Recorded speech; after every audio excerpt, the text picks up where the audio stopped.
It's too late because we're live. Oh well, whatever.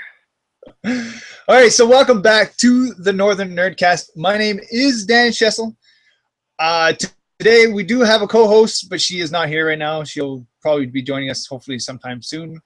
And we also have a very special guest. We have Stephanie Chan. Stephanie, can you say hi to everybody out there? Hello, hello. All right, so on today's cast, sort of like I'm a little bit, let's start by saying I'm a little bit flustered right now, mainly because,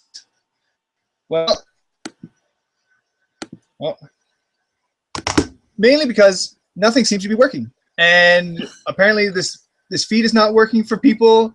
I can't find my co-host. My video didn't work earlier. And now everything's always a mess when you want it to work really badly. That's the way it works. I hope it's recording at least. It is recording. That much I can tell. It is doing that. So I'm sure we'll get something out of this. So okay.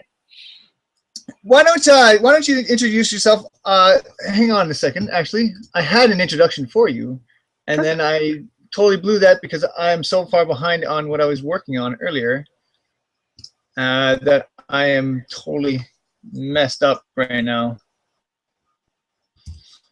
All right. Sorry. So you are sort of a self-professed queen of the geeks. You're into technology, photography, video games, comics, social media, sexy styles. Is that sure. Right? Well, I do fashion photography and stuff too. Fashion photography, cookies, kicking ass, and Aurora Borealis chaser and superhero. That is a lot of ands in that sentence. I just want to correct you a bit. I'm not self-professed queen of geeks. That was something an old friend of mine actually gave me that nickname when I was living in Edmonton. You may have heard of him or not. His name was Darren Zenko.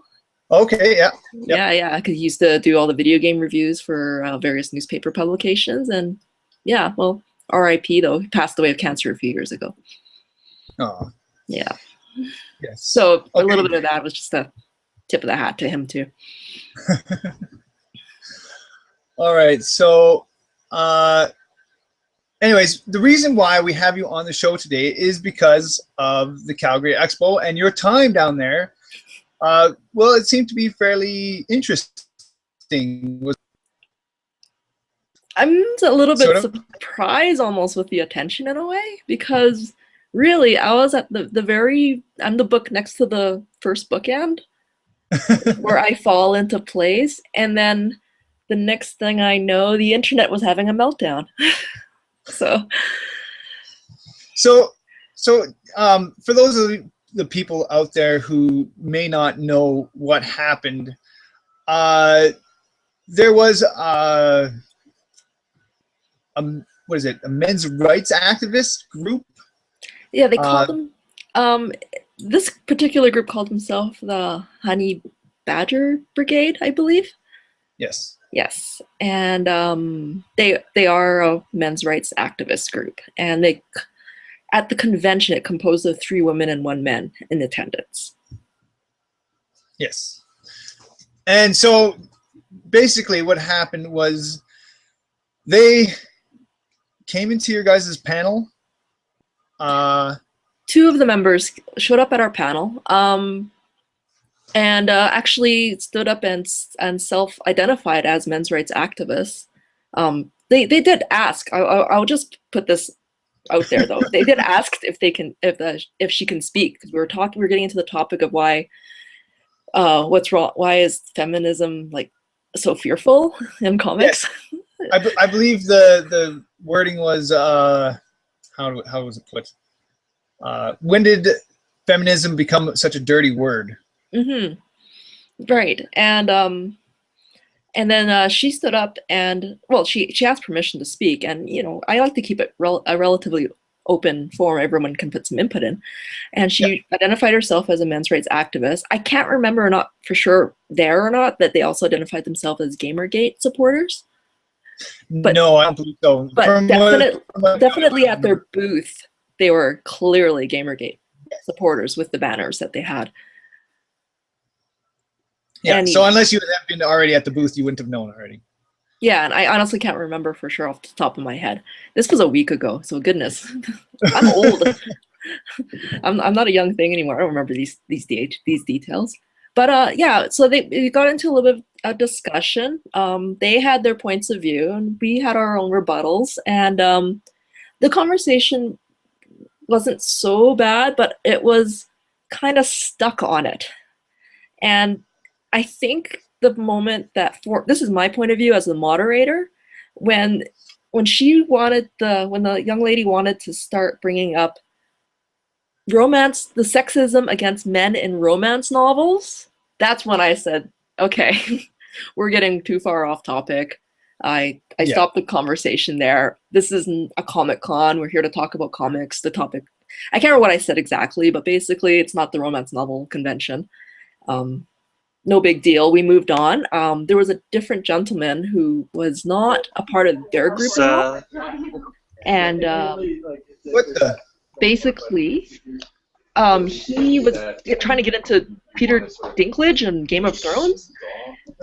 Very bizarre. Yeah. Sorry, I'm not sure what's going on here. I think people are trying to join the hangout. I don't think that was supposed to happen. Because they're supposed to watch live, aren't they? Oh. Yeah, they're supposed to be able to watch live. Where on earth? There you are.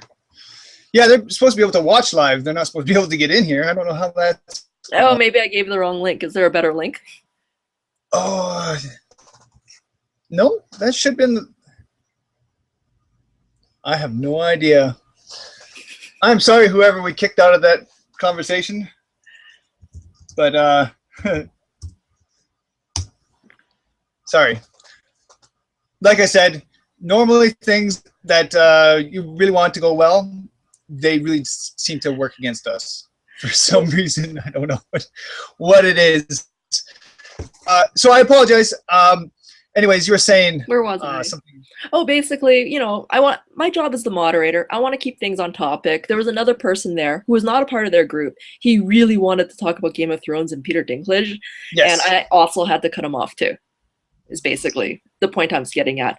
So, in the end, the panel, there was a lot of talk about censorship. There was definitely some topics I wish we could cover, but we didn't have time to. They definitely had something they wanted to say, but I don't think our panel was the place to do it, right? Especially a bit about the romance novel thing and whatever. I don't know. That was my call, and that was my decision on that. And that was pretty much my entire interaction with them at the convention. And this was, just to give you an idea, this was Thursday night. Now, I do remember, I did listen to the whole panel. Mm-hmm. For the most part, it seemed really tame. I think there was a lot more blown up about it than it really seemed to be presented in the actual, audio. From what I can hear anyways, it didn't seem like there was much there to go off of. No, you know really what? And I have to thank my panelists. They were fabulously respectful with everybody, and even the audience too. None of them were too. Nobody was like outrageous or anything like that. That's fine. Basically the only quote unquote problem is a moderator thing that we always experience as mods is somebody wants to go off topic. Someone wants to talk too long. Yeah. How do you interrupt them nicely? How do you move it along? That kind of thing. That's always the struggle.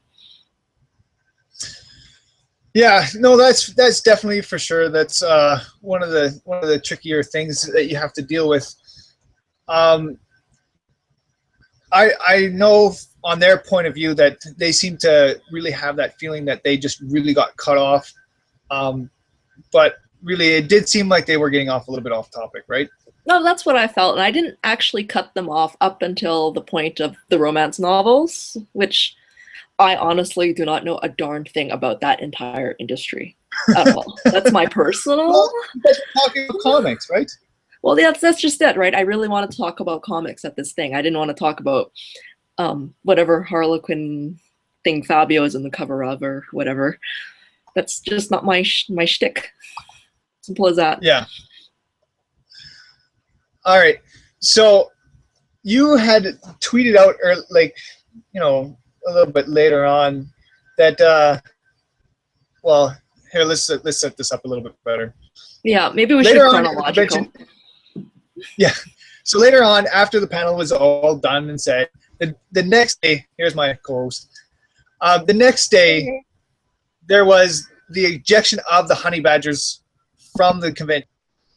Now, a lot of people, and I'm sure it just seemed, you know, a little suspicious to a lot of people that they thought you guys were involved with their ejection. Now, I believe you did tweet out saying that you had nothing to do with that. Now, that's correct, right? No, none. I did not report them whatsoever.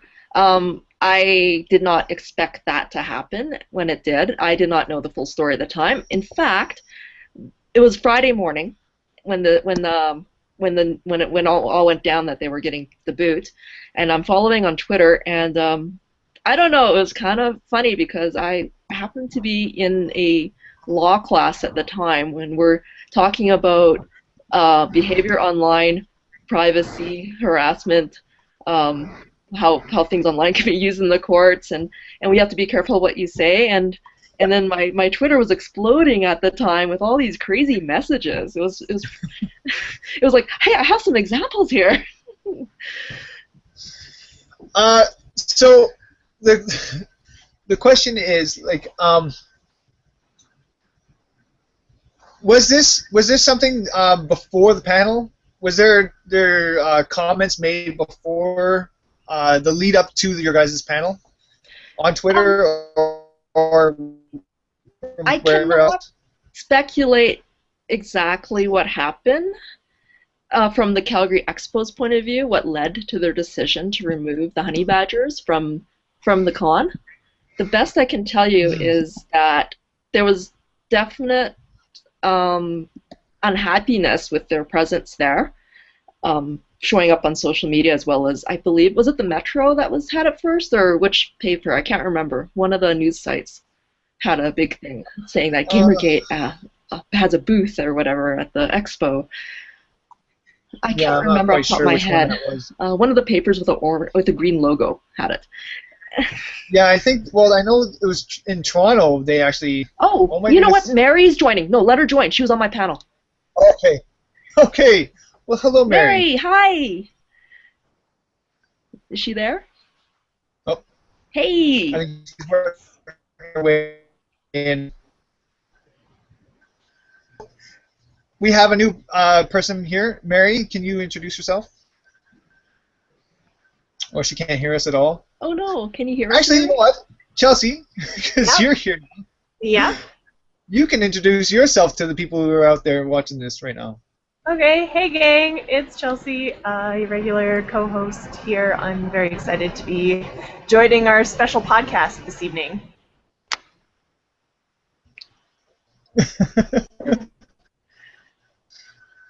Yes. Okay. Oh, Hello, Mary. hey, how's it going? Are you Procrastinating on my paper right now. Can you hear me? Yes, we can hear you now. I think she may be way delayed. Can you hear me? Yes, We now. have a new person here. Mary, can you introduce yourself? Hey, my name's Mary, and I was also... No, can you... Can't hear me? I can hear you guys. Can you hear me? Introduce yourself to the people who are out there watching this right now. You can hear me now. Technology is so amazing. Co-host here. I'm very excited to be joining our special podcast this evening. Sorry, Mary. I apologize for this. Yeah. Okay. Oh, hello, Mary. Hey, how's it going? Are you Procrastinating on my paper right now. Can you hear me? Yeah, we can hear you. I think it's like... I think way delayed. Yeah, it's super delayed on my part. Yeah. Person here, Mary, can you introduce yourself? Hey, my name's Mary. Hang on. I'm working on something right now. This is, like I said, for some reason, whenever something... things happen all the time with this kind of stuff.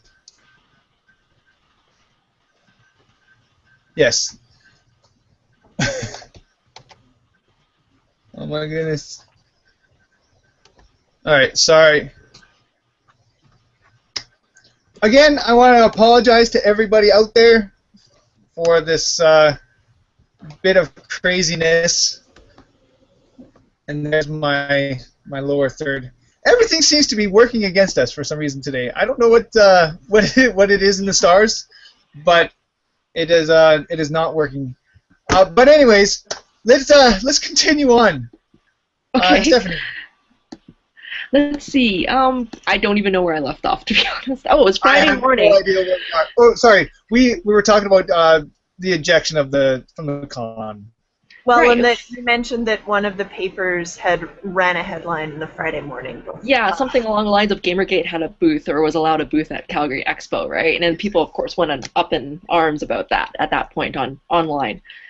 And at this point, I really didn't think my panel would come up at all regarding this whole issue. And then I think a couple hours after that, they did get ejected from when I first saw that headline to when the tweets started coming in saying that they were removed from the convention. So for our listeners and viewers out there who weren't lucky enough to attend the expo or lucky enough to attend your panel, what was your panel about? I guess I understand the disturbance kind of derailed it and you didn't necessarily get to talk about the types of things you were hoping to, but what was your panel about?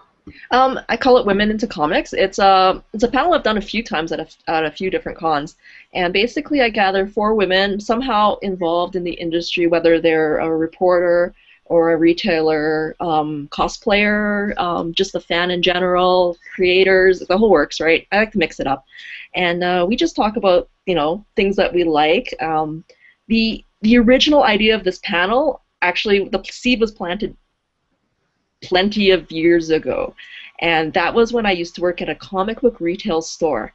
And I remember this very clearly because this girl came up, and she was between ages 12 and 14, and she said to me, as I was standing behind the till, she said, "Do you read comics?" And she was kind of had a bit of a whisper to her voice. And I said, "Yes, I do read comics." And she said, "I don't know any other girls that read comics." And she was secretly in the comic store because she's too scared to let her family know that she liked comic books.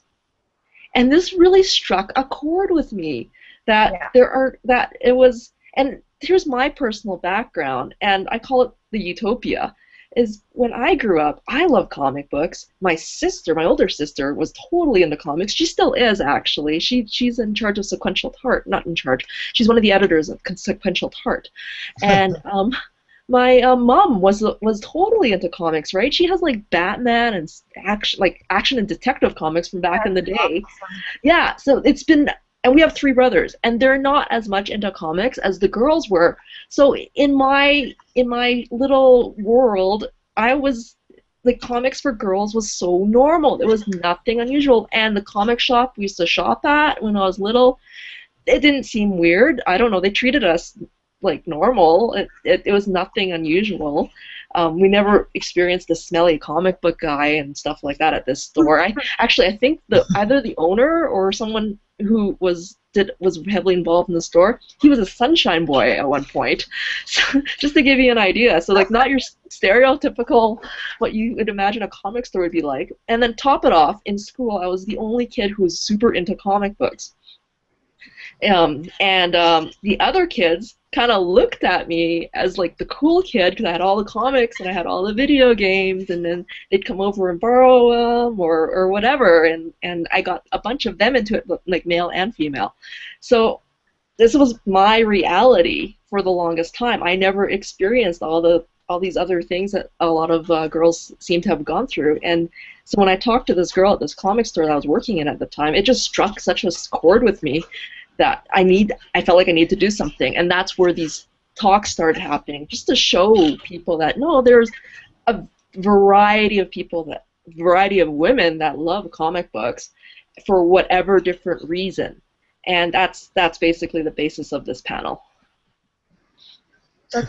That's awesome.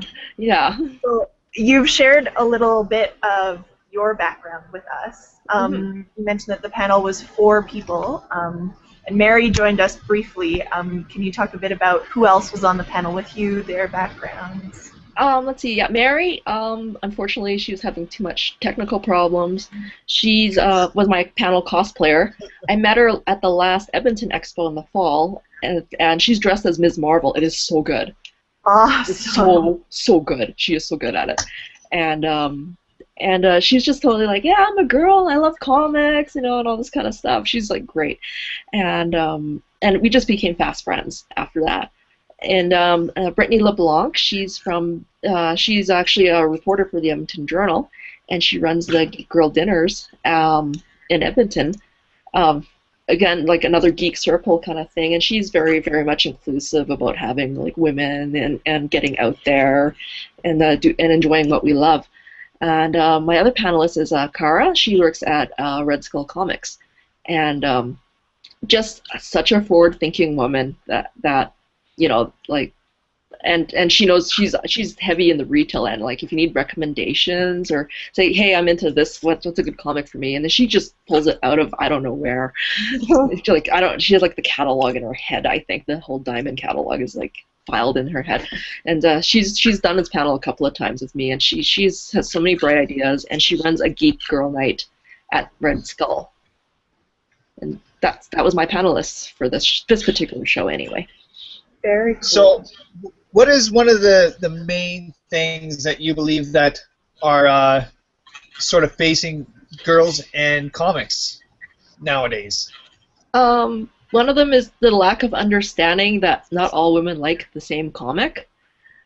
Like, I think my panelist pointed out so well. It's like, oh yeah, I walk into comics and the first thing they do is hand you Fables. That kind of thing. It's like, oh, Fables again. Another story from my past, which is a really good example of the diversity of women. There was this exotic dancer that always came in to the store, and she always bought Lady Death, Purgatory, like all of like the Chaos comic line basically, and a few other ones along those lines. The bad girls, the 90s bad girls is what she was really into.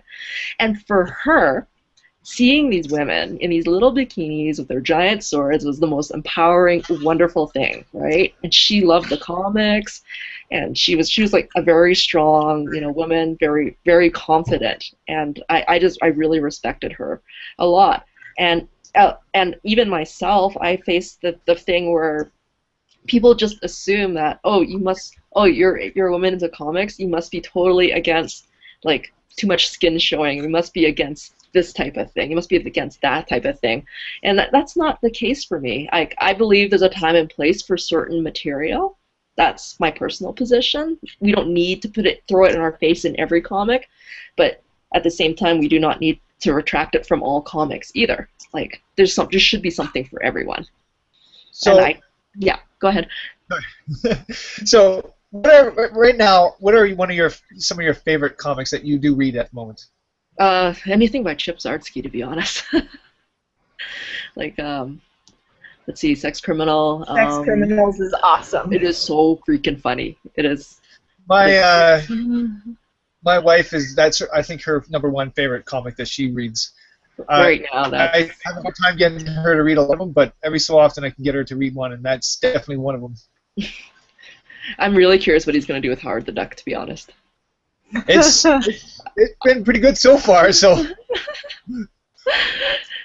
that's gonna. Have you been able to read Howard the Duck? I remember reading it when I was 3 or 4. Not very well, but I remember him teaming up with Spider-Man. That's about my entire Howard the Duck exposure. Well, the new series is really good. I believe 2 books are out now. I'm not sure. Yeah, I believe 2 are out, and so far they've been really good. They're funny. I'm really enjoying them. Well, that's good. That's a good sign indeed. For a while there, I was enjoying Batwoman, but mostly because of the artwork. Because between Amy Reeder and J.H. Williams, it was just like it was such a good combo, depending on the scene, depending on whose art they used, and it was just beautiful. It was a work of art. I don't honestly, it sounds bad. I almost don't even remember the stories as strongly as the artwork. Like it's just the visuals was just like, oh, it was just so beautiful. Yeah. What else? Well, you've been running your panel for a while, taking it to a few different expos. Right. When you open it up for questions and comments, are there sort of standard ones that seem to come up a lot? That's a good question. Well, there's always the, like, what are you guys into? What are you guys reading? Just even, like, you guys just asked me that. That's a very common one. Sometimes it depends on the audience. If you get some younger people, they'll be asking how you got into it, or like, I do this artwork. How do I break into the industry? That kind of stuff. There's always questions about dealing with jerks. There's always at least one or two of those where like, oh yeah, I go into the comic store and this guy treated me like this, or something like that. And then there's not always, but there's been a couple of times where like there'll be the embarrassment thing too, or they felt ashamed to like I'm into comics, but I don't really think anyone else is, that kind of stuff. So a part of it is just to install confidence, like why I do this, because really we should be proud of who we are, and we shouldn't have to hide and be afraid to talk about things. So yeah, here's the question: is it really a lot of girls when they walk into a comic book store? Do they now? Like, I'm not sure, because like my wife, she comes to the comic book store with me. I don't see it as much, and I go to a comic book store where they employ a lot of women. But do women really have a? Is it just maybe just the atmosphere of a comic book store that sets them on edge, or is it maybe truly the attitudes that people do give women in comic book stores? Because the ones I normally go to, I don't see it. I'm just not sure. Like, is that actually something, or is it something that's, like I said, the atmosphere of the comic book store itself? It comes down to the individual comic store. Yeah. I've talked to a few people who run, because Edmonton has Lady Geeks Unite. Yes. And at one of the stores, Calgary has the Geek Girl Nights out. I know there's a few others at various stores in Alberta. I can't remember the names of them all. But they have these organized nights for women to feel welcome to shop. And honestly, there are quite a few women that are very intimidated by entering the comic store. They're afraid of being judged. Like I said, there's the fear, right? So they're afraid of being judged or looked at. There's been a few with bad experiences for whatever reason. I've had my comic book experience. Well, it hasn't been too bad. There's been times where they assume if I walk into a random store that I'm the one who wouldn't know anything about comics, and then all of a sudden when they find out I know about comics, it becomes a contest so that they need to know more about comics than me. That kind of thing. I don't understand that. There's a bit of a grog thing that happens there. I think just normally, typically, when even when I go into a comic book store, we always got to compare on who knows more about what comic book you're picking up that day. It always seems to be that competition with people. Yeah, and it happens in everything though too. Like not anything geeky, pretty much. Like one guy was trying to out-geek me in San Diego, and he would say something, and I would say something, and then I said, "Oh yeah, well, floppy disks at one time were 8 inches." And he says, "Ha-ha, I got you. They were 5 1/4." And then there's this other guy sitting there. He says, "Dude, just give up. You just lost. Forget it." He just shook his head. He's like, "Dude, it's over." Yeah. So there's a bit of that, and sometimes even today at Starbucks, right, where I was just minding my own business on my computer. And you get a weird guy who sits by you and starts staring at you, that kind of thing, right? But sometimes it feels amplified when it's a place where it tends to have more male shoppers than female shoppers, as opposed to like kind of an even playing field. And it is intimidating for a lot of people. So a lot of these stores are starting to do these women shopping nights, and it's been great for a lot of women to get together and meet other women that are into stuff. And that's actually something we did at the Calgary Expo on the Friday night, where we did something called the Geek Girl Gathering. A big group of us put this little thing together so that way women can just network with other women geeks. You know, whatever they're into, it didn't matter. And if they make comics or whatever, they can put something on the board and plug what they wanted to do. And the response I had back from that was phenomenal. I could not believe it. Even as far as like small town Saskatchewan, this wonderful mother wrote in and said that it was like the highlight of the con for her daughter, and that now she wants to go home and put together a geek night for her town. And it's like beautiful. I just this is what I live for. I love it. Yeah, that's amazing. One of our longtime listeners has a question. He puts it as, I would have thought women in comic stores would have been more afraid of getting hit on. There is a lot of that. I believe it. I'm not that woman. Oh, come on. I'm sure you're getting hit on. I wouldn't. The word afraid isn't right. It's more like, I have a story now. I can. I would venture to say that sometimes a lot of that, like, competition, let me show you how much I know about comics, is sort of like a geek variation of hitting on. I believe it. Especially if they realize that you're like-minded and like interests. It's like, oh my god, this is amazing. She likes the things I like. Let me tell her all about it. well, and then there's like people who there is lots of problems with at cons where guys will touch women inappropriately, right? Like there's a reason why these cons have these policies for harassment. I thought the Calgary Expo one was particularly forward-thinking because they were more inclusive, where it had to do with basically everyone's equal. Because they didn't want guys to feel marginalized either, because there's always that stereotype of, oh, you're the guy who sits in his basement and you're a virgin, you don't know how to talk to girls, right? So they had actually set up a quiet space. I can't remember the name of it off the top of my head, and I thought I had it up on my screen here. But yeah, Expo had a quiet room designed for people who are dealing with like anxiety, panic, or crowds, for example, right? So if you're a little bit, introverted or claustrophobic, or I can't remember what the crowd fear is or whatever, like they were trying really hard to come up with some really forward-thinking ideas where anyone, if they felt uncomfortable, they can report it, or if they just needed some time or some space, they had somewhere to go. That was freaking awesome. I don't think I've only been to one other con where they had something called the Introvert Corner. That was the Geek Girl con in Seattle, and it was very cute. It was a very quiet place in the far corner, and if you just needed to get away, there it is, and like reset.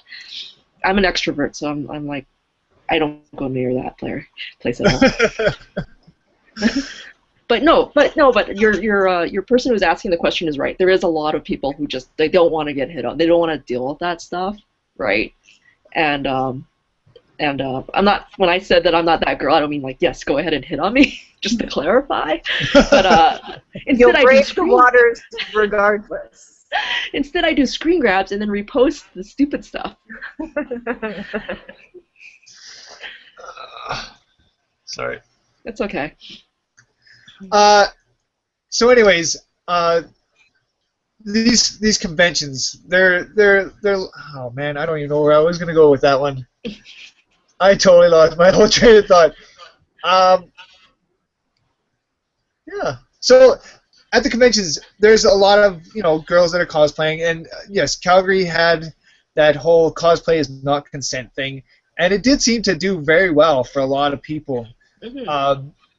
Do you think that the Calgary's policies, or any like the actual Expo's policies, for women are not more drawing attention to women, or are they? Or do you think they really do help?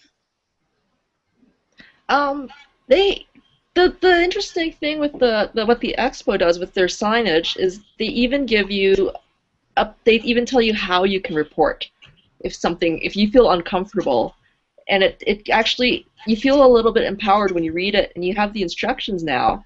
It says, oh, if I have a problem, there is somewhere I can go. It's not just like, oh, this thing happened to me, and then you just deal with it, sort of thing, and you don't know who to talk to. Which I kind of experienced that a bit in Edmonton Expo last fall, where I had a weird guy come up to me at my booth, and he was like just really rude and like insisting that I was like out of place because I wasn't cosplaying.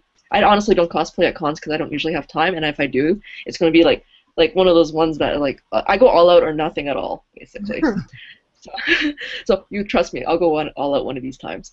But yeah, so he was like kind of like really rude to me and like really like bugging me and like verbally kind of talking me down a lot about me not cosplaying, and he had an exhibitor tag. And then because I walked past the sign saying, if you feel harassed or whatever or something like that, you can come and talk to us about the problem. And it's like, you know what?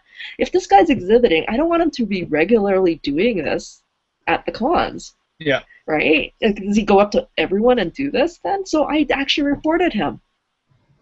I thought about it for a bit and said, you know what, I'm going to report him because that's just unacceptable to treat your other exhibitors that way. And that was it. And I did it. It was like easy peasy or whatever like that. I did not ask him to be kicked out or anything like that, but I just wanted them to be told, you know, that's not appropriate behavior. So they got their warning, and that was that. That was the end. Well, that's good. Now, I like this year they had was it Expo Equality. Yes, that was a new hashtag. Yes. And that one did really well. I remember, you know, tagging the Expo, and that one came up pretty high on the list, next to Expo Gate. But yes, that's. I know. I would, but you know, yes. Honestly, I would love us to get off the word gate and find a new word. Yes, I was very kind of annoyed by it. So to be honest. That's so 1960s. Yeah, we don't need to, you know, get into that too much. But I really did. I did love the way that, you know, the Calgary did handle everything this year.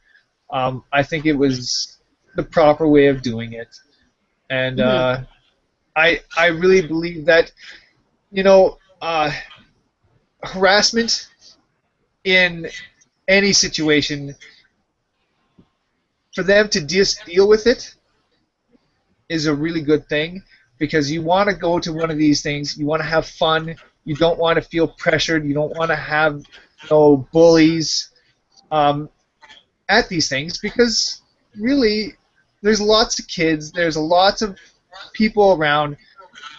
You just want everyone to have a good time, and there's a lot of people there that you have to, I don't know, make happy. You know? You know, honestly, without a policy in place, I can't even imagine running any of these cons, because problems are, you have to be aware, problems are going to happen. There are going to be unhappy people. And without a solid policy in place to deal with it, how can you, to be honest? You're just going to, like, fly by night with it? The policies and that's it. are definitely key. Sorry. Chelsea.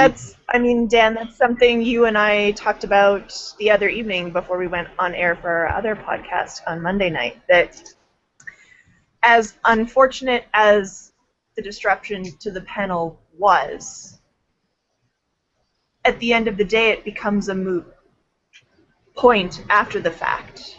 The policy was that they falsified who they were and what they were there to exhibit for. And that's the reason they were ejected, as per the policy. Everything else, after the fact, as unfortunate as it is a moot point. And because the policy was in place, the Calgary Expo was able to do something about it. So. Right.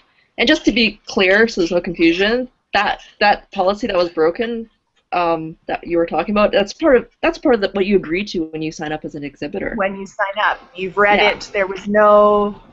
You know, they can't claim ignorance. They had the information when they signed up and were deliberately dishonest about who they were and what they were exhibiting for. That's the reason they were ejected. And the unfortunate thing is the spin doctors are saying that, look, we weren't horrible at this panel, but they rejected us. Why did they eject us from this convention when we didn't do anything horrible at their panel? And then they put up their video or audio of it, right? And and people are eating that, right? Like, I've had something, for the first time in my life this weekend, I was called a fascist. Wow. Yeah, the very first time. Is, like, That's a pretty big milestone. I was a fascist. I didn't report them. I didn't kick them out. No, maybe they did stay for the whole panel. They stayed for almost the entire thing. They actually left a little early. Yes. Now, if you guys, if anybody out there has actually listened to their audio recording of the panel, closer to the end, they were saying how bored they were and how annoyed they were because they couldn't really say anything else. I have a solution. They couldn't bring that conversation back around because you guys weren't going to feed that to them. What was there to talk about, though? If they had agenda to talk about something, why did they not do a panel submission? And that's sort of what my feeling was. If they really wanted to have, a men's rights panel, go for it. I would have loved to have seen it, or I wouldn't have probably gone to it, but I mean, that would have been their platform, and I'm sure the Calgary Expo would have given it to them had they asked for it. Instead, they wanted to come into your guys' panel and, or any of the women's panels. I believe that's probably what their plan was to go into them. And well, the plan was laid out on their crowdfunding site. Yes, their crowdfunding site was specifically designed to come into the expo to cause trouble. I think they said to disturb things. Yes. And to infiltrate, right? And now I think there's some people saying, oh, they can't take a joke or whatever.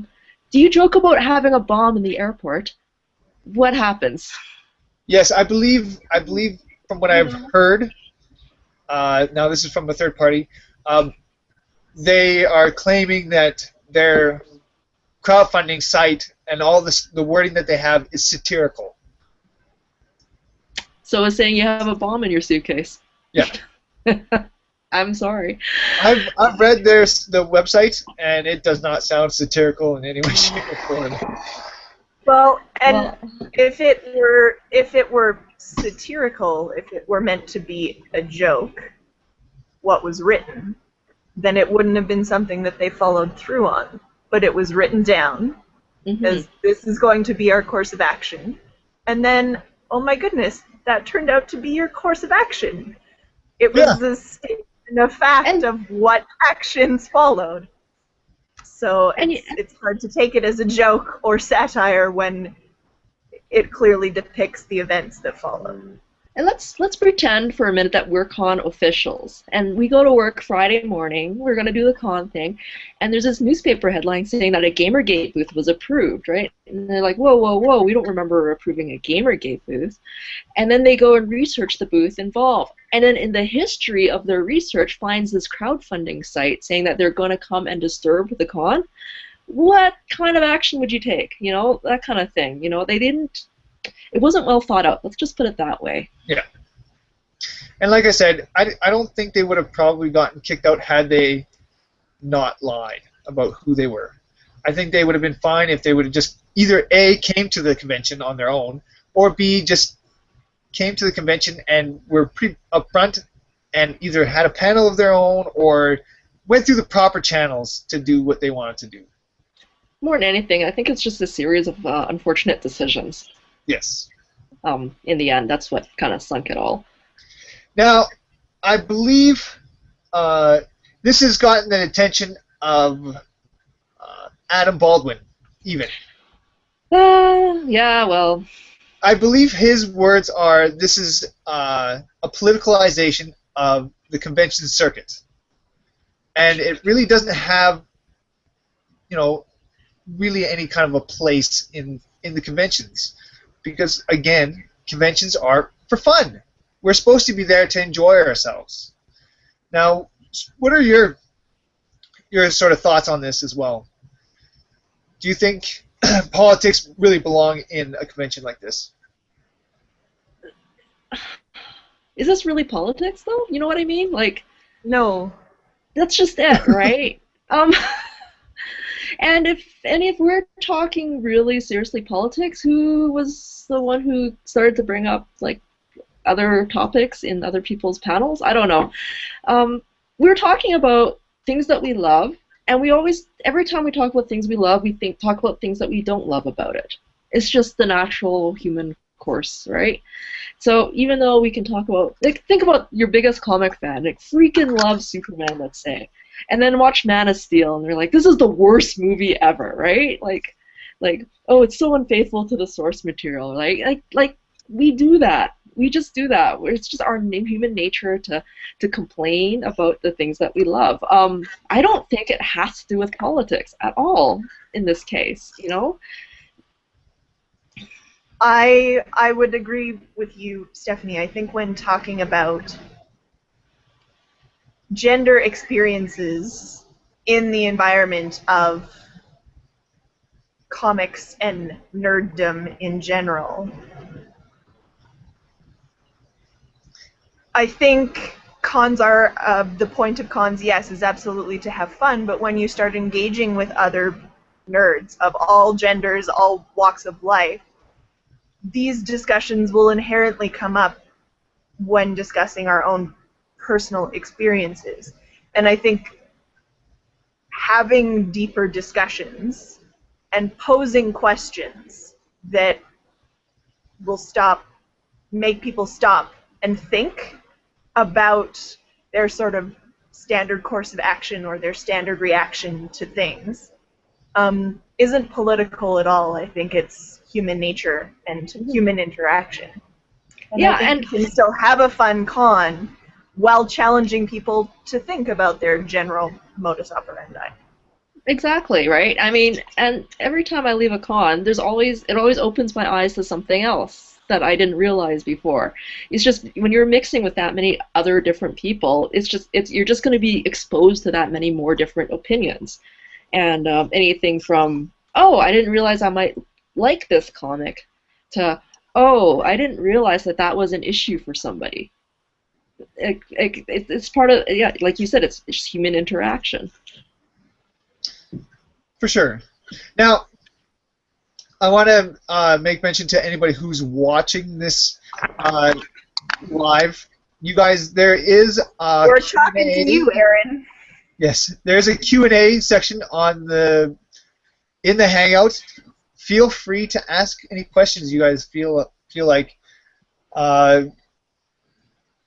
I have one that says, cultural and social issues are often related and spill over into politics, but the connection isn't automatic. And that's a comment from But Aaron. that's a good way to put it, actually, because you know what, even comics touch on politics, right? Like, who here has read V for Vendetta?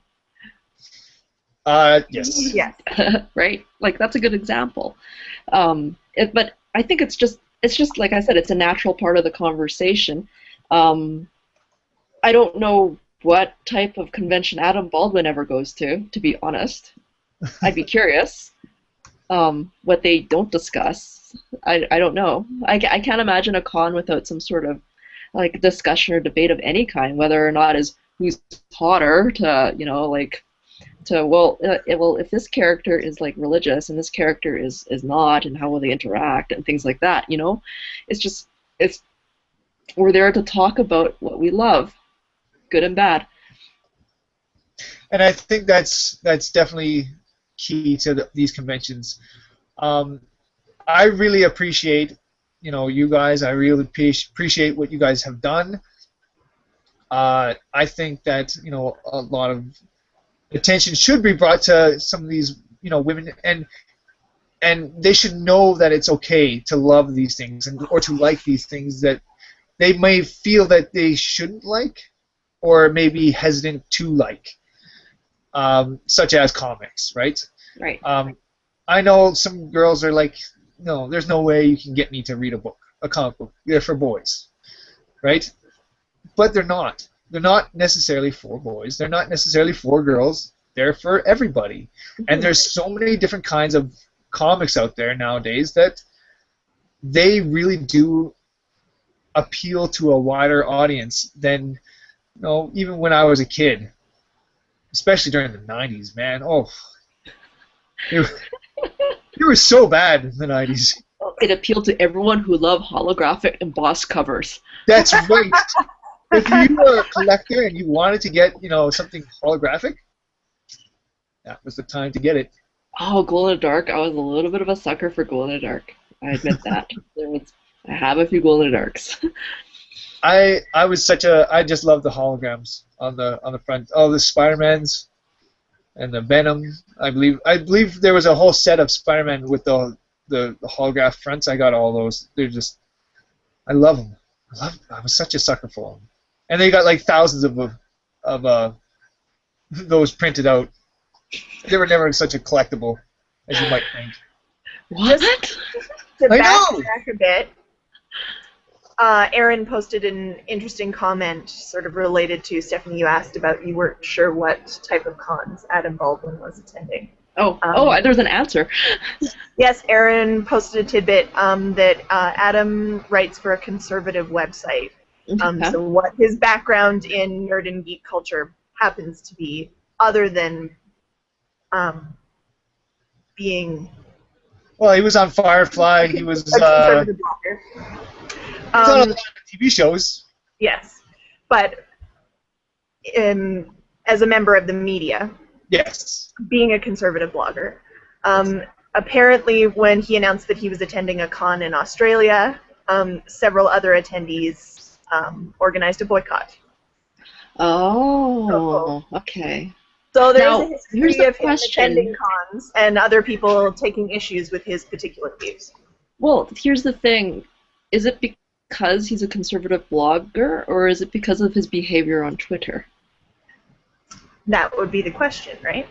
Right, yeah, that's just it. Because honestly, I have met a few conservative writers or other creators, and yeah, they have their opinions or whatever like that, but they still treat people nicely. There's something to be said about being kind to your fellow human.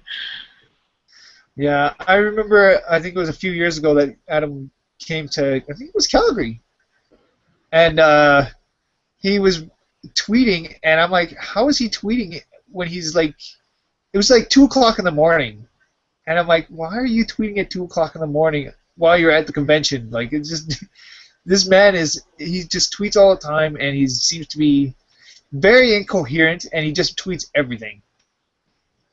And, yeah, it's a little bit strange. But well, he has his passions, and that's the route he chose, right? So there's his platform. Yes. I think Twitter is his convention. It's a good platform for him. Yes. All right. What are some of the other things that you may really love about comics? My room is just a mess today. I don't know. I'm sorry about that. I have a wall. I just realized that. It's okay. Right now I'm right next to some styrofoam because we're doing those. So I have strategically angled the camera to not show the room in chaos. Sorry, we're way off topic now. You can cut me off and then kick me out. Well, I can't kick you out because you're my only guest. There would just be Kelsey again. Oh. That happens way too much. People get to watch that all the time. And I'm a regular. I'm just boring. Nobody wants to watch me. Aw. Sorry, the question again was... sorry, what is some of derailed. your favorite things about comics, just as a general whole? The number one thing would be the art, I would say. It's just... I love the visuals. I absolutely love visuals and the imagination behind it. And I love that it's an output for that kind of imagination. Like, really, comics is one of the easiest mediums for someone to tell their story. If you use stick figures or do photo stories, it's less people have access to put together a video production, for example, if they have something awesome that they want to share with the world. But comics is just a beautiful medium to tell stories. That's probably my favorite thing about comics. But other than that, it's inspiring too. When I was a kid, you read about Black Canary, and she's like super martial artist kicking butt everywhere. That's probably why I own so much fishnet. It might have been a bit of an influence there, but in comics, for me, the women in the comic books was so important because these were like superhero women, and they were the ones kicking butt, and I freaking love that kind of stuff. So that's exactly up my alley. I was not into the stories about the princess in the tower type thing. I wanted to read about the princess kicking butt. I second that. Okay. that was my, yeah, definitely. And then my love. Stories about damsels in distress. I want stories about damsels wielding swords. Yeah, and then from there it actually grew because I love the art medium so much, and I love technology. And when I found out that comics were turning more and more into digital coloring, for example, and the more computers were involved, that's when I really, really got into it, I would say. Even though I loved it as a child as an outlet for imagination, to be able to sit down in front of a computer and just create, that was just my two loves, art and technology, together, just like that.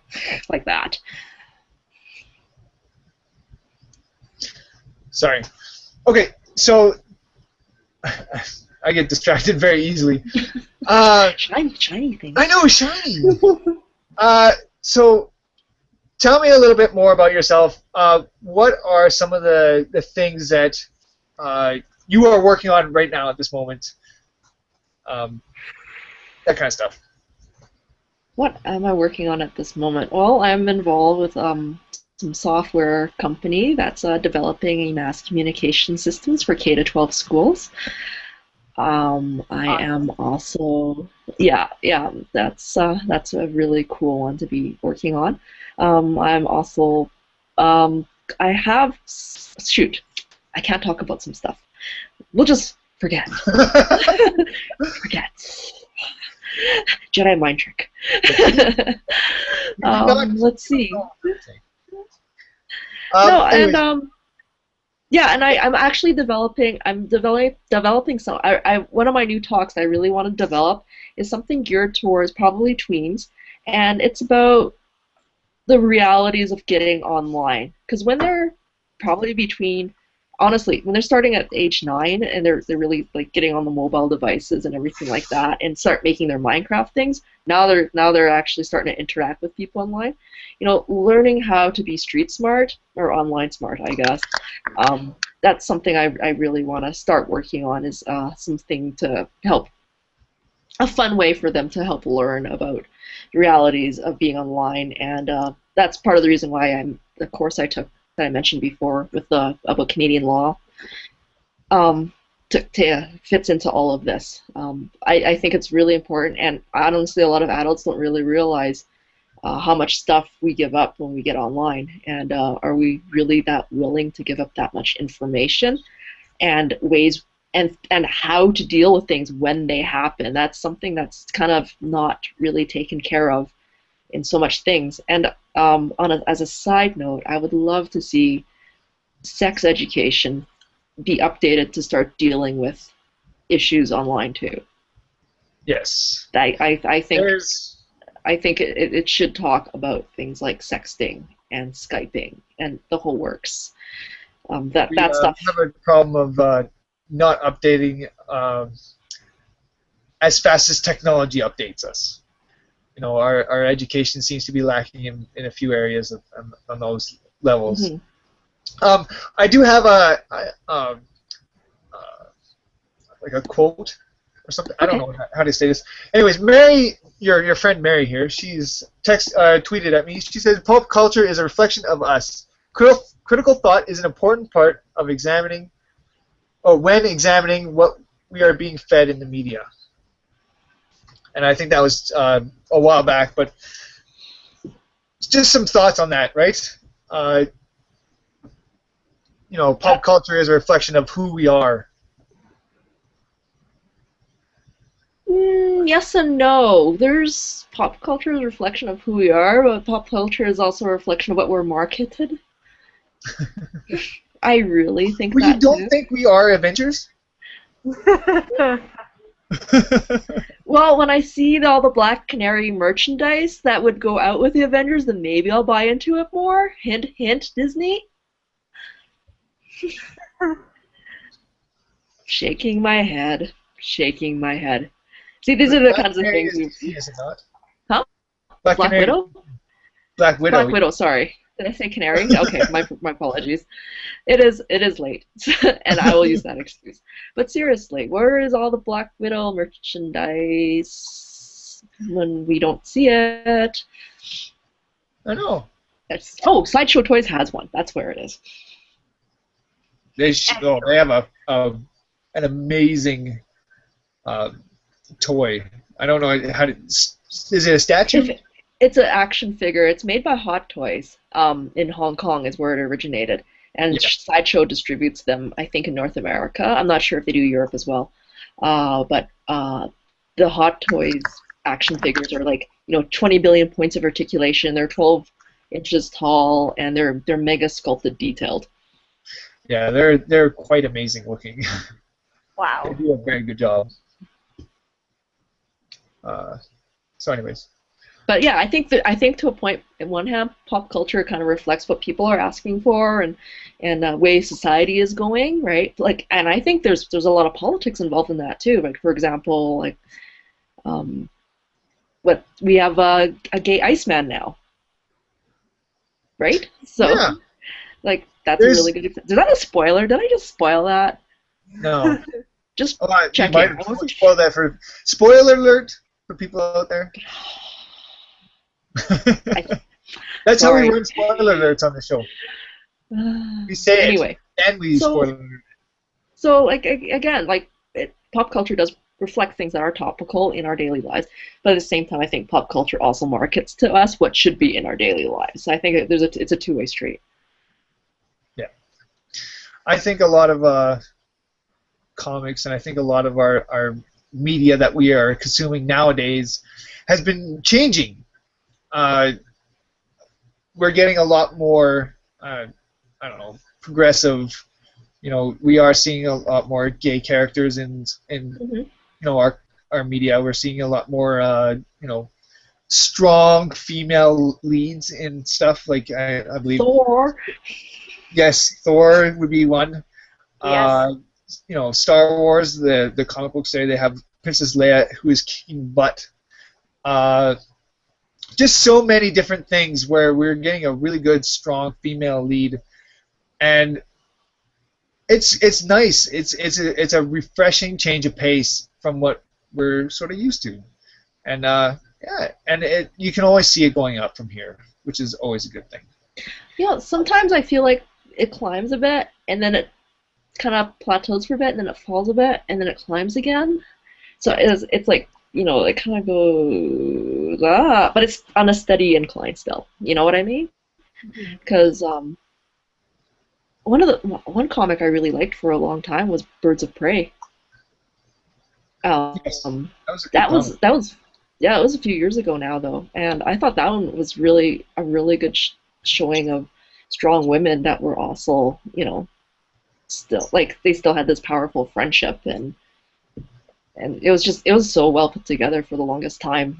I fell off the boat eventually, but for the first bit there, I really loved it. All right. Well, I think we are, fairly close to our end of our time here. I want to thank you so much for coming out today. Oh, no problem. It's my pleasure. I just want to, before we leave, you do, like, is it some sort of school or something like that? Is that what you're involved in right now? Is that what you're doing, classes or something? I'm reading your Twitter. Oh, geez, what do I say on Twitter right now? I do many things. I do fashion sort of classes. I do photography. I am taking some classes. Yes, I am. Realizing I have all these art skills and not a lot of business skills. I should learn some basic business things. But I'm also expanding my social media presence because I've done a lot of social media consulting and I want it to expand to children. That's something I'm a little bit passionate about, and for people to protect themselves at the same time deal with problems they might run into. So I do social media consulting, I do application web development, photography, I color comic books. You just I do do it whatever. all. I do whatever falls on my lap. That is probably not the best kind of wording that you could have used on that one. Or is it? However, where can people find you on the web here? Let's see. Let's choose the Twitter is probably easiest. I'm at Stephanie Chan, and from there you can expand out. I'm currently reworking my website, so unfortunately it's very unexciting, and I think I have to update it again because it talks about the Calgary my to-be appearances at Calgary Expo, which is now past. But I should have my website up by the end of the month. Oh, I know. What else is there? Yeah, and I'm working on a couple of there's a couple of new projects. If you just keep watching, there's a couple of new things on the horizon, comic industry related. Not as a creator though, but as the web developer. So. Awesome. Yeah. Well, I am very looking forward to seeing more from you, and we'll more than likely have you back on the show at some point here because you were just such a fantastic guest. I want to thank you so much for coming out today. Oh well, thank you so much for having me, and maybe next time a little less technical difficulties. Yes, I would hopefully. I don't know what it is today. It is just nothing seemed to work. But yes, I want to thank you so much for coming out. We got there eventually. Yes, we did, and you know what? It ran fairly smooth after we got rolling here.